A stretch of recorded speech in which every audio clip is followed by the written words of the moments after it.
Okay, so this is again all about the changes to the REIQ. Wow. Should we keep going? Yeah, we'll keep going. No, we'll keep going. Non-alcoholic beer. I swear to God. Right. I swear to God. We're here with Jerry Epstein from Steindl Lawyers. He's spoken about a couple of changes, and then we're now going to talk about the changes to the pool compliance. Correct. So what you've got to do now is, everyone knows that their pool has to be fenced. So when you sell a property, you must provide with your contract, or prior to entering a contract, either a notice of compliance, or you must provide a notice that it does not comply.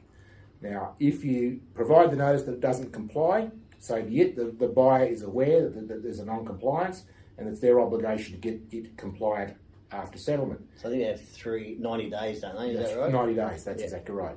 If you don't give a compliance certificate, or fail to say that provide a non-compliance certificate, then a buyer is entitled to terminate the contract.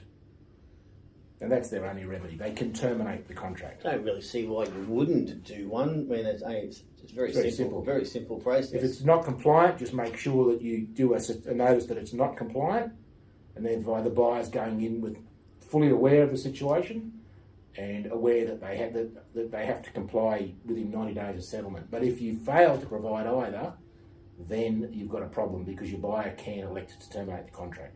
So that's really just your solicitor just asking questions and making sure that we're covering all the boxes. Correct. And the real estate agent, in all honesty, I always ask my customers what the situation is, because it's a question on the actual contract, you know. And on the Form 6 too. Yeah, and if a contract is subject to a satisfactory pest and building inspection report, then a building inspector would normally point out that it's not compliant or whatever, and often you can negotiate an adjustment in the purchase price under the building inspection condition to the contract. When I first list properties on the market, I get emails from obviously very proactive pool people saying that one doesn't have a pool certificate. You want me to come out? So there's no reason. Like, everyone knows. Like, you can't say I don't know. Things with pool compliance certificates and compliant smoke alarms and electric safety switches have been around.